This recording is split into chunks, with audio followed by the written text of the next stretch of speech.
You didn't watch Light Yagami become a villain. You watched him stop pretending. That's the part nobody wants to say out loud, because the moment you say it, you have to ask yourself something you're not ready for. What would you stop pretending if nothing could touch you? There's a version of yourself you've never shown anyone.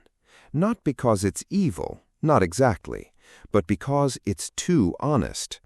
It's the part that gets quietly annoyed when someone less capable gets the credit. The part that knows, not thinks, knows that you would handle things better than the people currently in charge.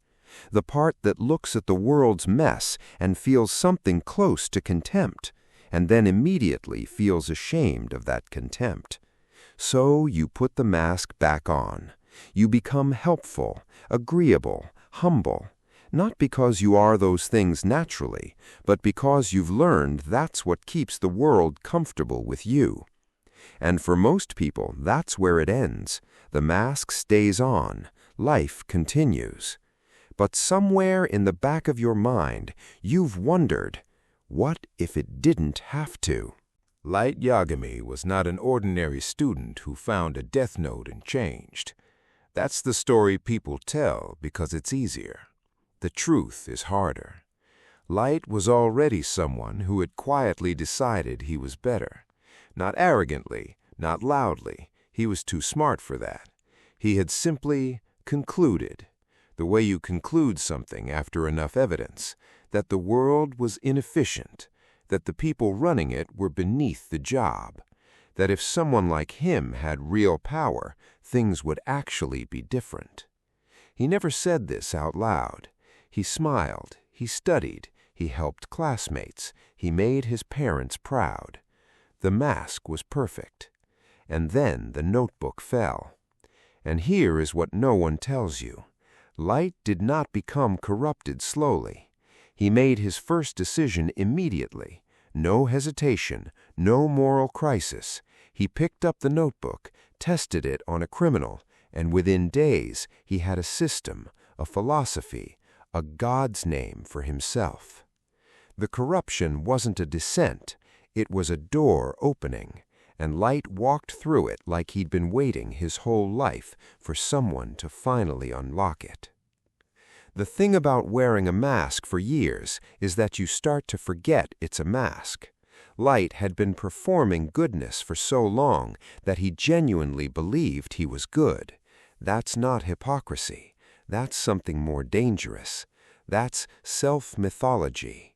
And when the death note arrived, it didn't corrupt his self-mythology. It weaponized it. Every criminal he killed, he filed under justice. Every lie he told, he filed under necessity. Every person who got close to the truth, his own father, people who trusted him, he moved them around his chessboard without once stopping to feel it. Because feeling it would break the story, and the story was everything. I am Kira. I am justice. I am what the world needed and refused to create. Watch how the logic compounds. First he kills criminals, clean, justified.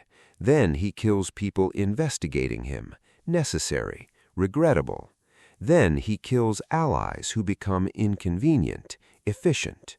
Then he manipulates his own grief, weaponizes it.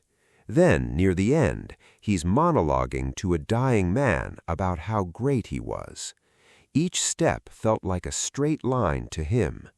That's the part that should scare you. Not that he became monstrous, but that every step made sense to him. Here is the pattern, and it is not unique to Light Yagami. It is one of the oldest human patterns there is. We don't reveal our true nature when things are hard. We reveal it when consequences disappear. Remove the consequences of being seen. Remove the social cost. Remove the fear of judgment. And what's left? That's the question. And most people avoid it by never getting the chance to answer it. Life keeps the mask necessary. The boss can fire you. The partner can leave. The friends can talk. So you stay curated. But Light got the notebook, and what the notebook really was, more than a supernatural weapon, was a consequence removal machine. Suddenly, he could act from his actual values, not his performed values, his real ones. And his real values said, I know better, I deserve more, the rules were made for people beneath me. That's not a Death Note problem, that's a human problem. The notebook just made it impossible to hide. Now I need you to sit with something. You have, at some point in your life, been in a small version of this situation. Maybe it was anonymous online. Maybe it was a position of authority that no one was checking. Maybe it was a moment you knew you could get away with something, and you had to make a choice. And you told yourself a story about that choice. Either you were proud of it, or you explained it away, or you buried it so fast you barely remember it. But you remember it. Because we always remember the moments when the mask slipped, when we got a glimpse of the person underneath, and we weren't entirely sure we liked what we saw. Light Yagami didn't slip. He chose, fully and completely. He looked at the unmasked version of himself and said, yes, this is who I really am, and I will build a world for this person. Most of us don't do that. We're grateful we don't have to.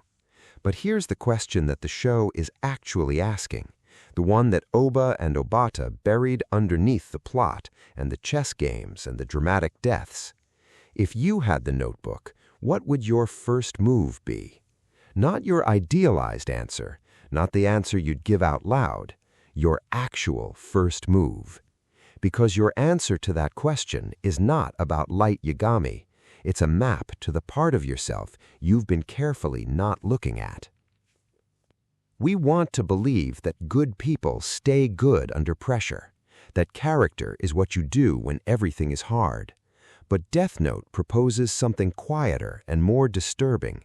Character is what you do when nothing is watching. Light was not a warning about power. Power doesn't create monsters, it just stops monsters from needing disguises. And somewhere between who you perform yourself to be and who you are at 3 a.m. alone when no choice has a witness, that distance, that's the gap Light Yagami lived in his entire life. Most of us just never have to measure it.